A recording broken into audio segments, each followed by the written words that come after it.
everyone, and thank you so much for coming out to our next edition of Q's on the Move podcast. Tonight, I'm joined by two phenomenal brothers out of a chapter in Delaware. They're going to introduce themselves in their chapter, but on behalf of our uh, 39th District Representative, Brother Amir Sharif, I want to welcome everybody. As the Q's on the Move is the podcast to tell what the Q's are doing in the area of fatherhood and mentoring. So I have two brothers on the line right now. I'm expecting two more brothers to come in. So I want to start out with Brother Frazier. Brother Frazier, just say hello to the brothers. Hey, what's going on, brothers? Brother Rasheen Frazier, current second vice of Scioto chapter, Dover, Delaware, Capital City Q's. Cool. Um, All right, so I'm gonna go back and forth with Brother Cromwell. Would you introduce yourself? Good evening, brothers. My name is Trayvon Cromwell. I'm a 2020 initiate of the Scioto chapter of Dover, Delaware. Got you. And Psi Iota chapter. Uh, is it in a specific city in Delaware? yeah, Dover, Delaware. Dover, Delaware. And is that like the capital of Delaware? Yeah, Or that's the capital of Delaware. So we also call ourselves the Capital City Q's. oh, that's dope, man. That's dope. And Brother Frazier, I didn't get when you came in, and did you come in this chapter? Yeah, so I came in. I'm a 20 initiate. Also, I'm actually his front. So Okay, yeah, good unfortunately, stuff. I had to come in with this gentleman right here. That's good stuff, man. Good stuff.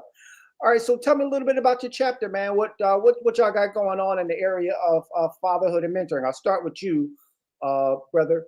But we got another brother just came in. Hey, good brother Hampton. How you doing, brother Hampton? Doing well. How about yourself, brother? Good team. We just getting started, man.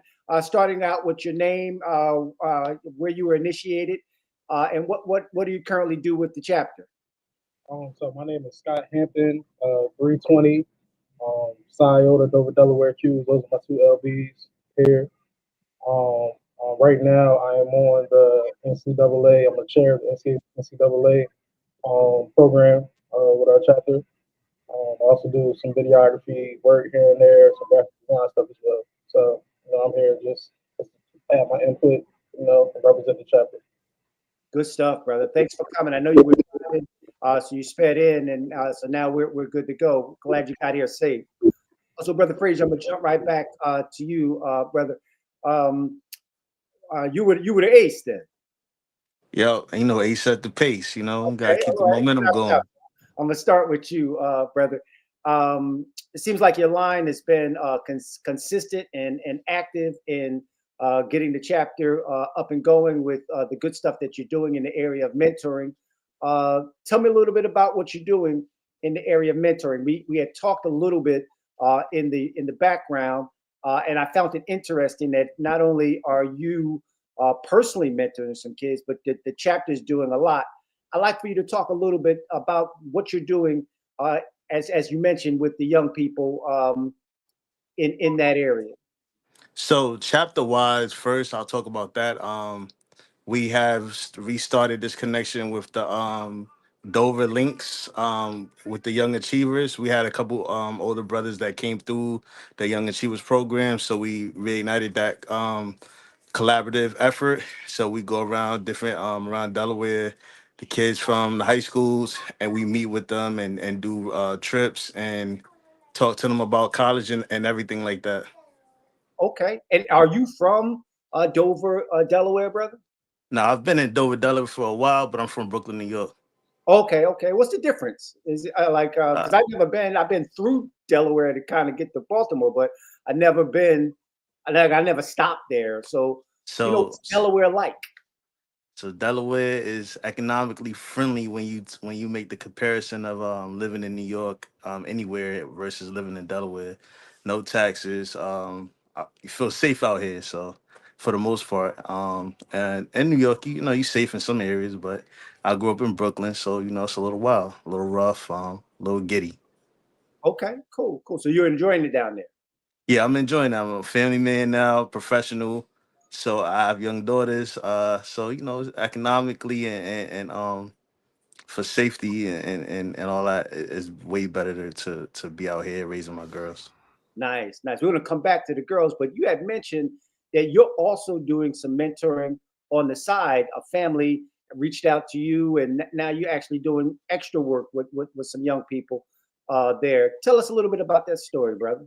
Correct. So I have two young men. Unfortunately, they don't have their biological parents due to death. Like I explained, one recent, another one previously from an overdose. So they live with their grandparents, and no offense to any older individuals, but in this new changing climate and environment, they I'm kind of like that bridge builder in between building, making sure they understand how to conduct themselves as young men, carry themselves, they presentation and everything like that. So I just keep them focused amongst being active, going to their games, Pop Warner, their track meets, because one is in high school and things like that. So I'm really active. I do Christmas shopping, birthdays, everything. I'm active and see them, make sure that they understand that it's not just it's a village that they have to help them grow. Oh, that's great stuff, brother. I'm gonna shoot down to Brother Cromwell. Brother Cromwell, you're not from Delaware either, but now you're there. What brought you to Delaware, and where'd you come from? Yes, sir. I'm from Aberdeen, Maryland, born and raised. I'm stationed here at Dover Air Force Base. Okay. I've been in the military 22 years, going almost 23 now. So that's what brought me to this location. Well, thank you for your service, brother. And what, besides the being on the 20 line, what influenced you to be on the Fatherhood and Mentoring Commission? So me personally, I'm a single father right now myself. I have my 12-year-old son. I also have a 20-year-old son as well. It's just the passion and drive that I know our young men have. It's something that I lack coming up as well. And I wish I had a big brother. I like to call them little brothers, or a big mentor that I had in my corner as well. Oh, that's good stuff, man. I tell you the truth, bro. You don't look that much older than 20 yourself. Yes, sir. I'm actually turned 40 November 26th. Oh, congratulations, brother. Congratulations. Well, definitely big props. Brother Frazier dropped off for a minute, but I'm sure he'll plug back in. What are you enjoying as far as what you're doing with the chapter in the area of mentoring and fatherhood? So mentoring, that's my key, because I want to show my son that I live what I preach. Mm-hmm. We do a lot of community service. And if you look on our chapter page, my son's in all of them. He's there every single day. We do a lot of work with the Delaware Special Olympics as well. Just to show him the importance of what he has and what he could have had if I would have made a different decision in my life as well. So it's just really putting a smile on those kids' faces. I'm just be transparent. Some of them listen, some of them don't. Correct. I was mentoring a couple young men that actually here at the alternative school. I connected them with my son, kind of like a big brother thing, since he didn't have my biological son, because he lives in Pittsburgh. He's going through school right now. So, but one of them didn't want to change. He was living with his great aunt and his two great aunts. So he didn't really have that accountability. And him being a high school student, I really had to separate that, because my son was kind of catching on to some bad habits. But I definitely put my best foot forward with them.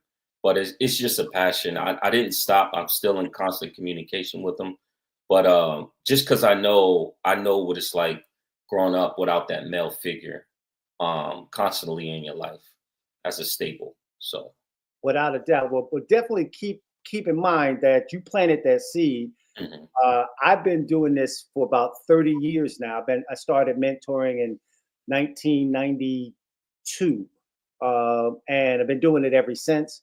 And every now and then I'll get a text, or I'll get an email, or I'll get a call from a young man or a young man's mother that it says, "Hey, I just want to let you know it's been 10 years, but this is what my son is doing now." I got a note from a young man who had ran away from home, and he was dealing with all kinds of stuff. And he just one day just popped up. "Hey, Mr. Stevens, this is such and such.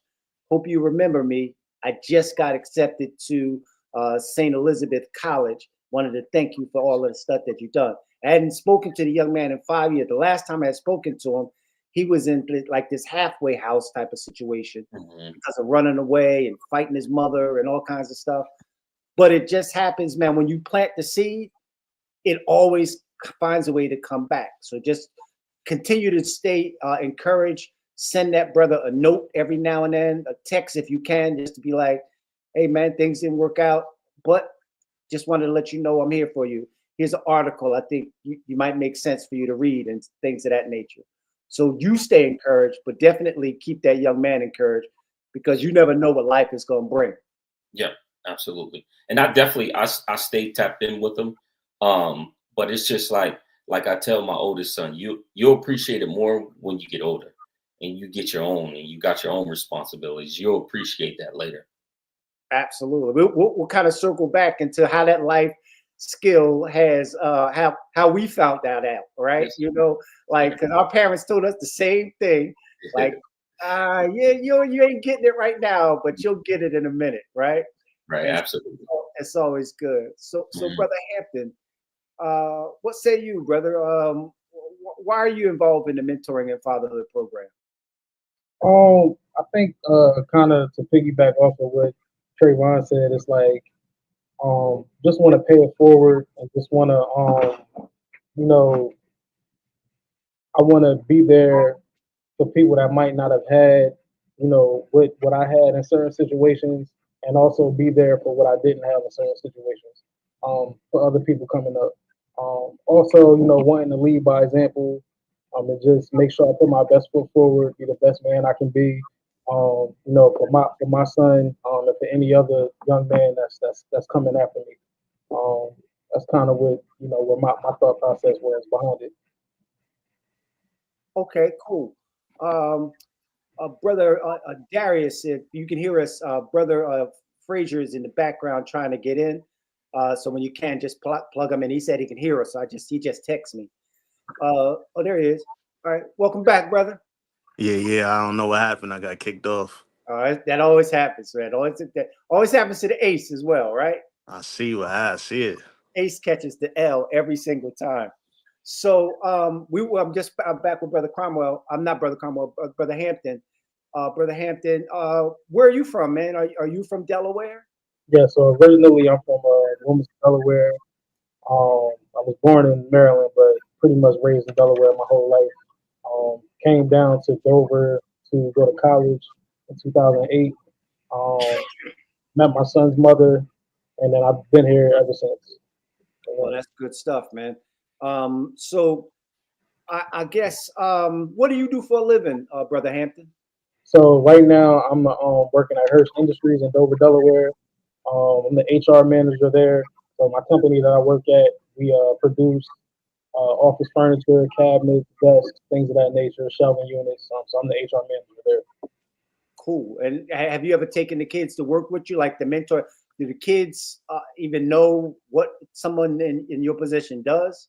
No, so I haven't taken any kids to my job, but I have been to like some career days. I went to what was it, Booker T for that career day. So I talked to a first grade class. Nice. One of my coworkers, we pulled up the website, told them everything that we do. A couple of the kids, their fathers worked for me, so that was interesting talking to them. And just pretty much just getting their perspective, on what it is that we do in our life, things of that nature. So that was a pretty good good situation. Got you, brothers. All right, one thing I didn't do that I should have done in the initial is to give your Basilis a shout out. Who's the Basilis of your chapter? We're going to definitely give him a shout out for participating. And I know Brother Bunkley sits on my committee for the district, but I'm not sure if Brother Bunkley is the Basilis or not. So who's the Basilis of your chapter? Basilis of our chapter is Temple Jefferson. Nice. I want to give him a shout out for the good work that he's doing, and by having you brothers represent the chapter in that regard. I'll kick it back to Brother Frazier. Glad you joined us back, brother.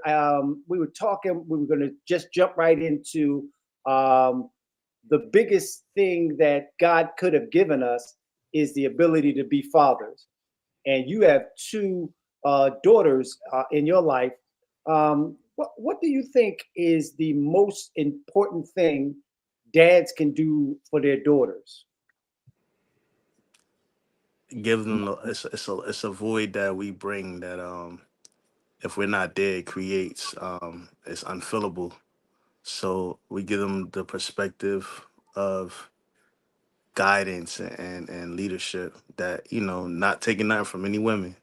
It's just we have a certain authority in our young ladies' lives, sons too, but our young ladies' lives, in which, if absent, it creates a massive void. Sounds great, brother. One of the things that the district, the IHQ is doing for the fatherhood activity for the year is that we're asking each and every brother, what is the one life skill that you must teach your daughter or your sons? So I'll start out with you. If you had to say the one life skill that your two daughters are going to get in the 18 years that you have them under your wing, what would that one life skill be that you have to teach them no matter what? Survival. In a world where I mean, it's crazy that we still talk about this, but you endure so much racism and disparity. You I gotta teach them how to survive. They women, so they fall even shorter on that stick. Black women, they gotta learn how to survive. They gotta learn how to move in a room full of vultures and navigate and walk proudly with their head up. Every day I drop my daughter off, I tell her, be smart, be proud, and be a Fraser. She gotta understand that she belongs in every room she's in. Both of them, actually. Yeah. Absolutely. And one more time, brother, what were the ages? My daughter is 3, and my youngest daughter is 1.5. Wow, so you're just getting started, man. So that's Yeah, great. yeah. That's great stuff, brother. I'm really, really proud of you and happy that you're directly involved with your children's life. Do they live with you? Of course. I had to close the door so y'all hear them, but yeah. So they with me, from start to God take my breath. You know, I'm active from changing Pampers. We don't do bottles no more. So from Pampers and to picking them up, everything, showers, everything. So I'm active. Oh, that's great, man. I know that sometimes it works in that the marriage thing, it works out and that's a blessing. And then sometimes it doesn't. I know in my case, I had both situations where I was married with my children and then I got divorced. So then I had to do the single dad situation. So I've been in both situations, but I can just tell you that your kids absolutely need you in that regard. Like I said, right now, my daughter's 41. She called me yesterday, asking me for some damn money. So I come just so it's never going to end. But daddy picks up the phone. If I got it, I'll borrow it. I'll sell blood to make sure that they have what they gotta have. So let me chop back in with Brother Cromwell. You got 2 boys, and that we know that's a struggle trying to keep them up on the straight and narrow. Tell us, brother, what is the most important life skill that you are going to make sure that your 2 sons get before they get ready to be adults? So the one important skill that I preach is resiliency. Mm-hmm. Everything's not going to be a yes. There are going to be a lot of no's, but you got to bounce back. You got to, and I tell my son all the time, you got to be the hardest worker in the room. Right now he's playing lacrosse. Nice. Me and him either. I don't know anything about lacrosse. Football and basketball I do. And he was a little disappointed because he's not getting the offensive reps. So he switched to defense. Now he's starting. And I just told him, you got to find your path and you got to be resilient. You can't get down on yourself. You can't quit on yourself because you go out there, you show attitude. The coach is never going to put you in. So just, I would say resiliency, especially with my oldest one. He's met a lot of no's, but mainly due to him. But he's learning how to he's learning. He's reaching out now, and he's just learning how to bounce back. So resiliency for sure. Resiliency. Okay, cool. And Brother Hampton, I didn't get. Do you have children? Yeah, so I have a 11-year-old son. Okay, and back to you, brother. Are you married? Do your children live with you? So I'm not married. Me and his mother are co-parenting, so we're doing 1 week on, 1 week off. So he's with me 1 week, with her next week. So he's with Yeah, her. I pick him up on Sunday night, and so on and so forth. definitely, brother. I've been there, done it as well. Um, um, and so, what's the life skill, the main life skill that before he becomes adult, you're gonna make sure that he gets? So I think the biggest thing for me to teach him is humility. Just understanding that you know there's something greater than you out here. When you're at home with us and you with your family, yeah, everybody loves you, maybe the center of attention. You're an only child. We get that. When you go out in this world, it's like, everybody's not going to have that same respect and love and all of that stuff from you. It's not going to just be given to you. You have to earn that.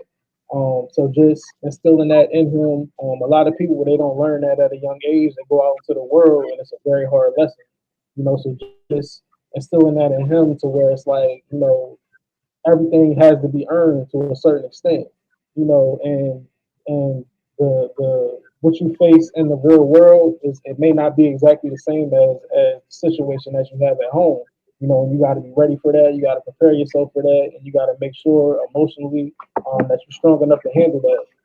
So I think that's my biggest thing that I want them to understand. Like, eventually, you're gonna have a family that you have to take care of. You're gonna be the head of someone's household, and it's not gonna always be about you. You might have to make certain sacrifices. You might have to do certain things that you don't want to do. I look back at my life. There's plenty of times where I had to strap up and work a 12, 16-hour shift, and I come home, everybody sleep, and it's like, you know what? Wake up tomorrow, do it again. So just instilling that in him as to where, sometimes there are things that's gonna be greater than you, that you're gonna have to, make them sacrifices and do certain things. So, that's what I try to instill in him.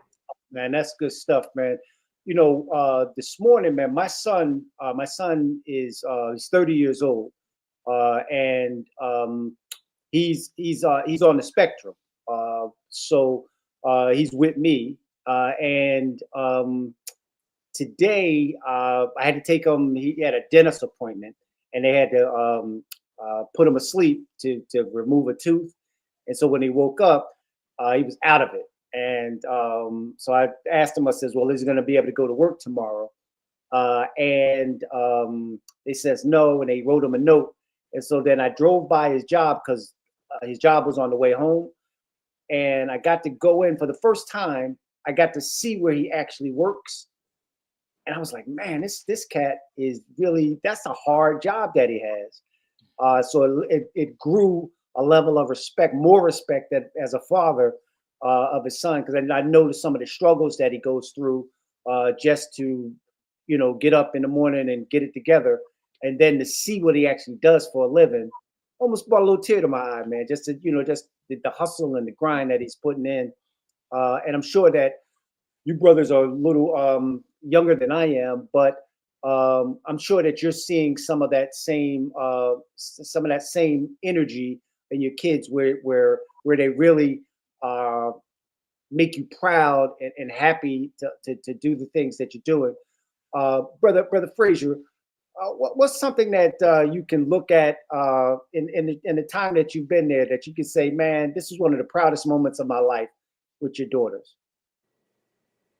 So when I have my daughter, and now, like, my oldest, she's a little advanced. And everybody be saying their kid is advanced and everything now, but she really is. Cool, cool. So I had a conversation with her, and I was just talking to her, and she was just like, she told me, Daddy, I really appreciate you, and you go to work, and I'm really looking at her like I'm really having a conversation with my daughter about me going to work, and then she's telling me she appreciates what I do.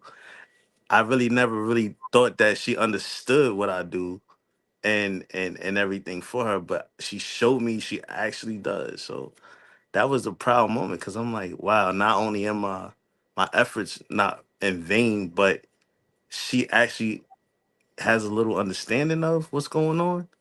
And I didn't even realize that. And it's funny, right? Like you don't realize how much your kids actually listen and have, stuff seeps in. And then when you had that conversation with them, it's almost like you're having a conversation with a little adult, like a little you at that, right? Yeah, and I'm like, she's only 3. How does she? But I mean, they told me at school and everything. She's a little advanced for her understanding and spelling and stuff like that. But I'm like, really, her understanding of. So when I leave in the morning, and then you understand what I'm doing. So it was a moment for me, and I know other parents probably like, hey man, it was a moment for me. That was a real proud moment for me. Absolutely. I want to agree with the brother Cromwell, because definitely want to applaud the brother. He stepped all the way up and said, "I'm gonna take my son. 'Cause my son's not gonna live under anybody else's roof. He gonna live under my roof, and I'm gonna do what I got to do to make sure that he prayerfully he'll cross those burning sands and he'll be joining us one of these days." Sure. But tell us, brother, what's a proud moment that you've had with your son? Oh, yes, sir. I was actually at the Delaware Links with brother Frazier. He invited me to my LB, and they got to go into the flight simulator at Dell State. So he actually got to fly the plane. And at the end of the class, there was a retired lieutenant colonel. He was a C-130 pilot, but he was the director over the flight school. And he said, "How many of you in here want to go into the military?" And my son was the only one who raised his hand. So I'm like, I look at him like, what? So he's like, "Yeah, Dad, I want to go to the Air Force Academy. I want to fly planes." And that was just like, oh, right? Because I always tell him like there's got to be something other than football. That's all he wants to do. I want to go to Ohio State or LSU and I want to play football. But I said, son, realistically, it's possible. Don't get it wrong. But what is your other plans if that doesn't work out? And he's super interested. He talked to me about it today. Actually, he asked, did the Air Force Academy have a lacrosse team? Yeah, so it was like not that I like officer. I really want him to go be a pilot so he can have something to go on the outside. My brother, he's my youngest brother. He's a graduate of West Point Academy, so he knows has a feel of what the academies are about. And I'm just excited that he said that some other than football, and that made me proud. Like, okay, he is listening a little bit. So it was an awesome moment for me, for sure. That was that light bulb going off in your brain, like, oh, Yes, yo, yeah. Yep, and that actually that light bulb had me registering him. They have a week-long a pilot program for teenagers, and so one of my pro fights, Cedric Davis, he's a pilot as well. He actually connected me with the director there at Delaware State, and so he's going to do that summer program. Hey, have you ever met Brother Amplifo, the former DR? Yeah, the former DR. I never met him personally, but I know of him. He runs the Ronald Reagan Airport.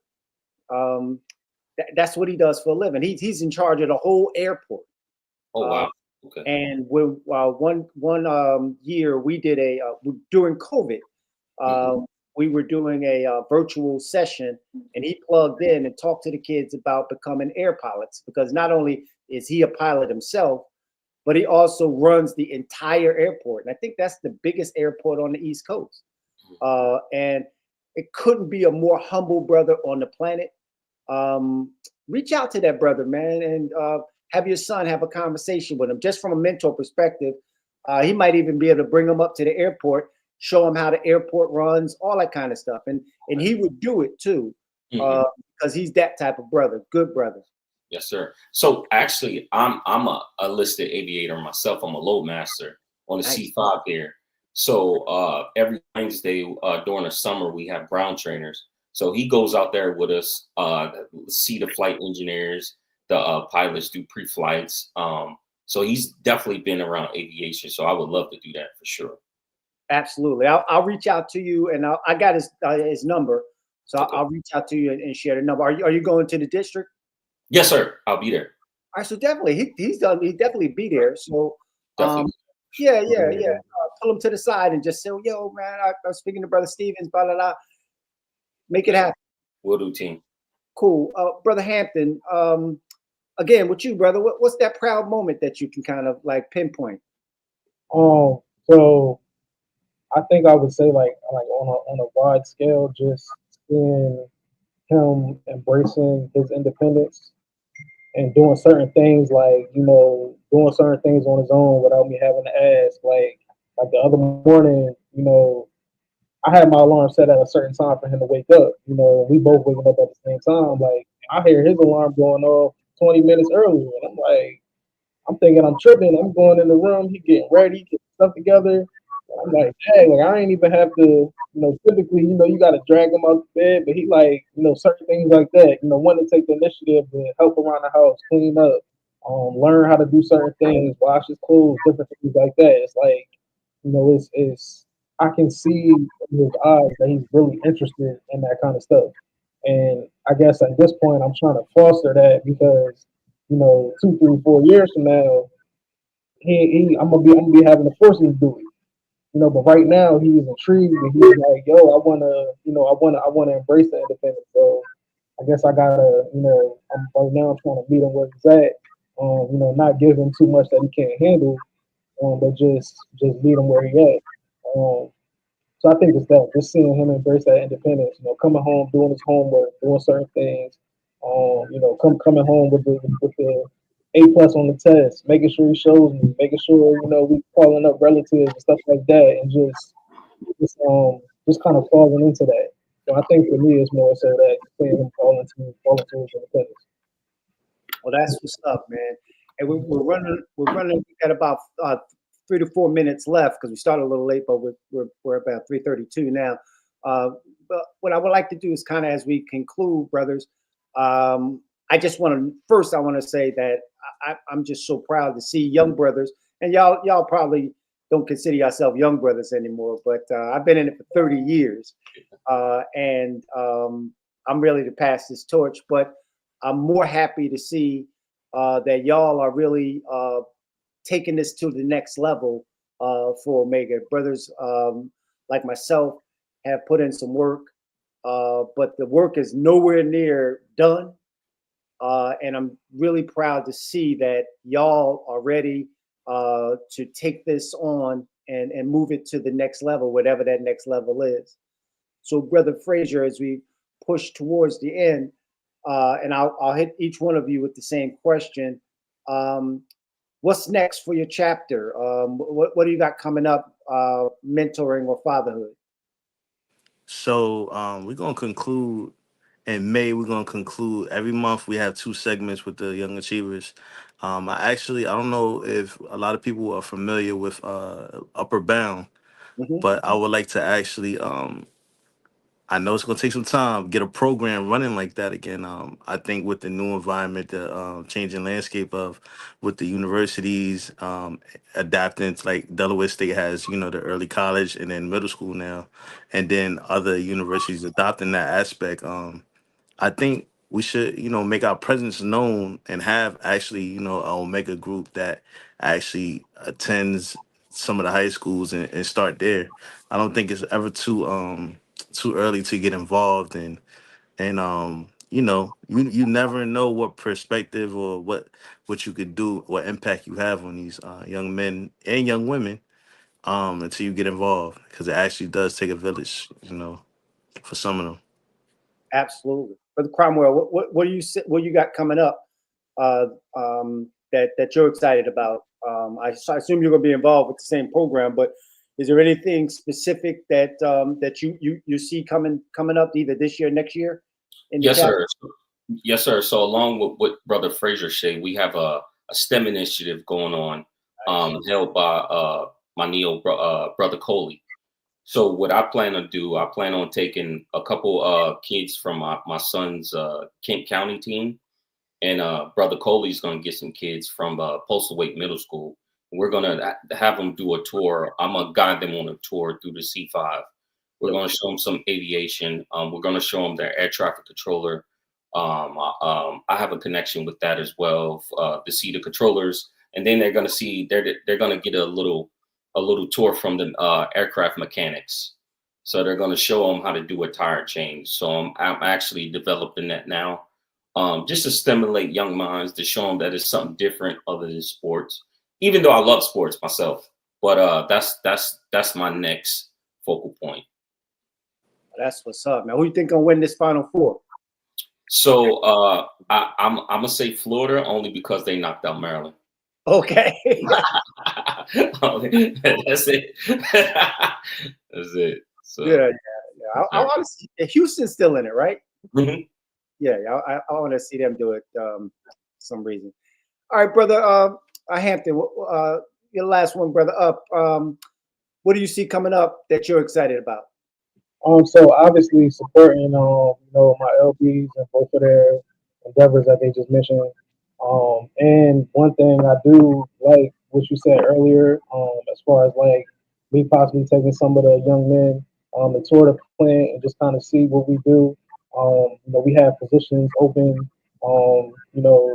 periodically here and there, but I mean, you never know. That might be something that they may be interested in. It might be a career path. So I definitely want to delve into that idea, speak to the chapter and all of that, see how we can make that happen.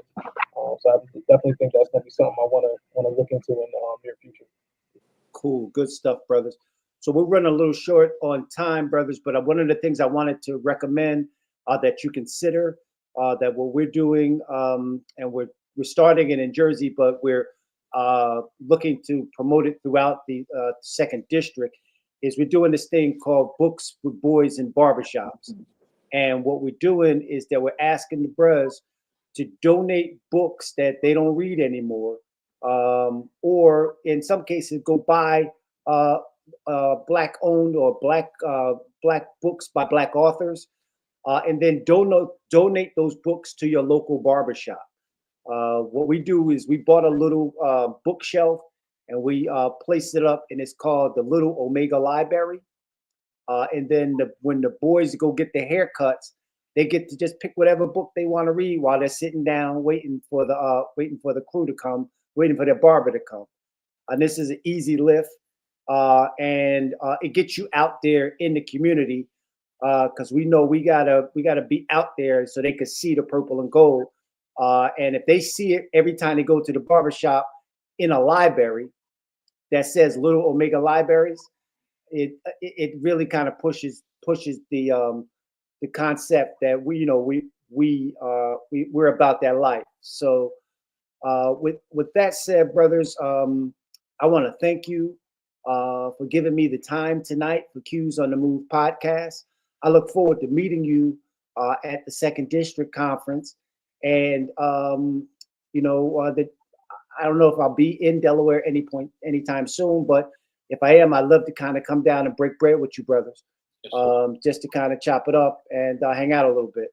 Always welcome, Brother Stevens. I definitely appreciate your time.